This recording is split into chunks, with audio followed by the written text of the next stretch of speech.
BNP ক্ষমতায় গেলে আগামী দিনের শিক্ষা ব্যবস্থা আধুনিক করে গড়ে তুলবে প্রতিশ্রুতি দিয়েছেন তারেক রহমান। বিএনপির 31 দফা নিরাপদ ক্যাম্পাসের কথাও আছে বলে জানান তিনি। কিশোরগঞ্জে এক অনুষ্ঠানে ভার্চুয়ালি যুক্ত হয়ে তিনি বলেন, দেশে ফিরেই সামনাসামনি আলোচনা করে সব উদ্যোগ নেওয়া হবে। কিশোরগঞ্জের পাকুন্দিয়া সরকারি উচ্চ বিদ্যালয় মাঠে আয়োজন করা হয় 31 দফার আলোকে খন্দকার শামসুল আলম ফাউন্ডেশন মেধাবৃত্তি পরীক্ষা ও ফলাফল পুরস্কার বিতরণী প্রশ্নোত্তর পর্বের আয়োজন। আর এতে লন্ডন থেকে প্রধান অতিথি হিসেবে ভার্চুয়ালি যুক্ত হন তারেক রহমান। বলেন, বিএনপি ক্ষমতায় গেলে শিশুদের সুপ্ত বিকাশের পথ উন্মুক্ত করবে। প্রচলিত শিক্ষা কারিকুলামকে বিশ্বে টিকে থাকতে হলে শিশুদেরকে সব বিষয়ে দক্ষ হতে হবে জানিয়ে তারেক রহমান বলেন, তারা ক্ষমতায় গেলে উন্নত শিক্ষা ব্যবস্থা গড়ে তুলবেন।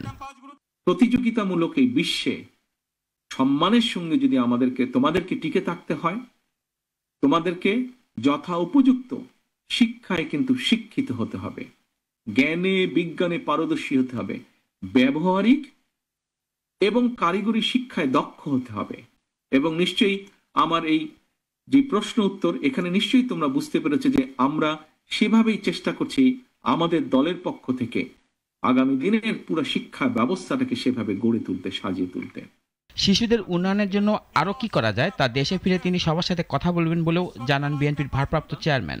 দেশে আসলে আমি বিশ্বাস করি সকলের সাথে সামনাসামনি বসে আবার কথা বলতে পারবো, কিভাবে আমরা দেশকে পুনর্গঠন করব, কিভাবে আমরা দেশকে সামনে এগিয়ে নিয়ে যাব, কিভাবে তোমাদের ভবিষ্যৎকে আরো মজবুতভাবে আমরা তৈরি করতে পারবো, আমরা এগুলো নিয়ে আলোচনা করতে পারবো।